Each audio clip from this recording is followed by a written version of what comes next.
Hello, hello, hello! Ako si Ayel, factory worker dito sa Taiwan. Another day off, another gala. Hi guys, for today's gala, we're going to Taimu Falls. Maaga kaming umalis siguro around 5:30 AM para makaiwas na rin sa init at traffic.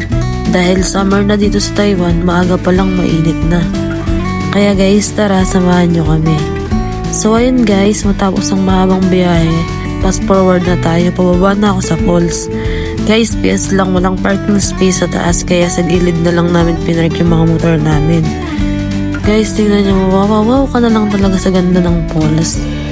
May pahagdan nga pala dito, pagbaba, kaya ingat na lang tayo. Fast forward na ulit tayo, nag-ihaw lang kami ng liempo, bangus at tulingan. Tapos nagdala na lang kami ng kanin.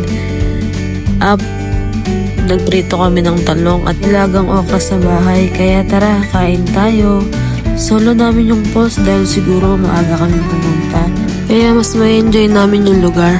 Pagkatapos kumain, naligo na din agad kami kasi medyo mainit na. 3 lang kami. Kasi yung iba namin kasama mamaya pa sila pupunta.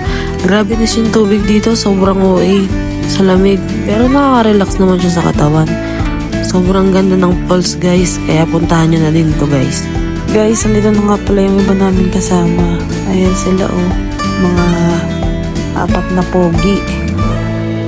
So ayun guys, pagkadating nila kumain lang sila tapos naligo lang saglit. Tapos yan, umalis na rin kami kasi may dadaanan pa kami. Magsa-side trip kami sa Senlin Waterfront.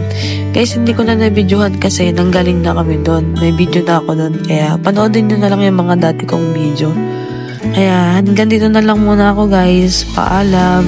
Ride safe always. Bye!